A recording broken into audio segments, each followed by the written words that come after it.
안녕하십니까. 이주영 법무사입니다. 군인의 경우에도 다른 공무원들과 마찬가지로 연금이나 복지 혜택이 동등하게 주어집니다.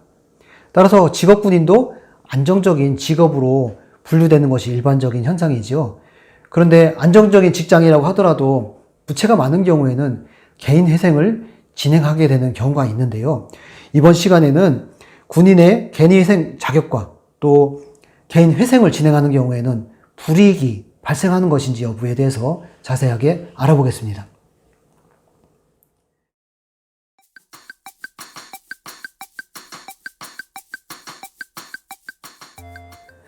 상담에 오는 사례 중에는요, 직업군인인데 군 생활을 하면서 개인 회생을 할 수 있는지, 또 나아가서 개인 회생을 하면 승진에 문제가 발생되는 것은 아닌지 문의해오는 경우가 많이 있습니다.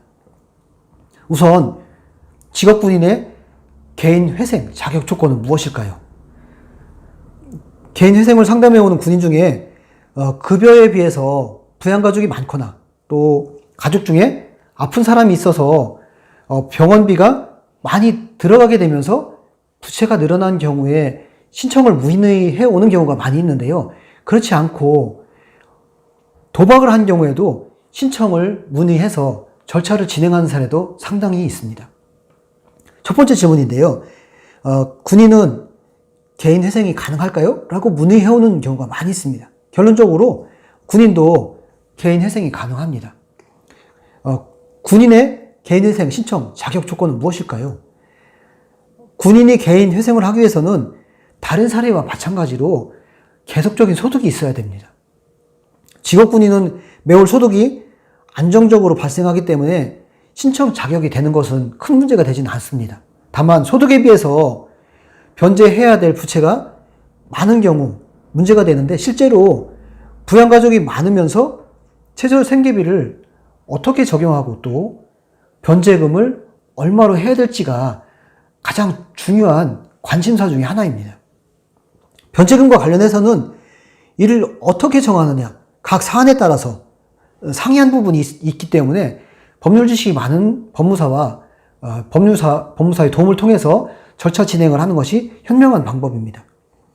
군인도 공무원과 같이 퇴직금이 있는데요. 이 금액을 재산으로 산정하지 않게 되면서 재산 목록에 포함하지 않게 되죠. 결과적으로 재산 목록에 퇴직금이 포함되지 않기 때문에 청산가치를 맞출 필요가 없고, 그에 따라서 변제금도 상당히 낮춰지게 되는 결과가 되는 것입니다. 두 번째 질문을 많이 하는데, 군인이 개인 회생을 신청할 경우에 승진에 지장이 있는지 물어보는 사례들이 많이 있습니다. 군인뿐만 아니라 일반 신청인의 경우에도 모든 절차가 비밀로 진행이 되죠. 법원에서 그래서 직장으로 이 신청인이 개인 회생을 하고 있다라고 알려주는 경우는 없습니다.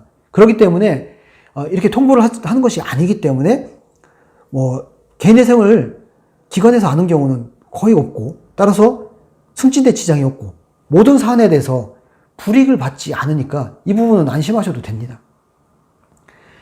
군인의 개인 회생 통과 가능성과 관련해서는 통과가 될까요, 안 될까요, 가능성이 있을까요, 없을까요, 이렇게 물어보시는 사람이 많은데요. 군인의 경우에는 신분이 확실하고 급여 또한 안정적으로 발생되고 있기 때문에 개인 회생 진행하게 되면 인가된 확률, 인용될 확률이 매우 높습니다. 군인의 개인 회생은 일반 신청인의 개인 회생과 비교해서 불이익이 없습니다. 또 오히려 퇴직금이 재산으로 반영되지 않기 때문에 변제금이 낮고 신분 유지나 또 승진에 지장이 없으며, 또 각 사안에 따라서는 변제금 산정이 문제가 되기 때문에 이 부분은 사실은 미리 전문가와 상담을 해보시면 도움이 될 것으로 보여집니다. 이상 군인의 개인 회생 자격과 또 개인 회생을 하는 경우에 불이익이 있는지 여부에 대해서 상세하게 알아보았습니다. 감사합니다.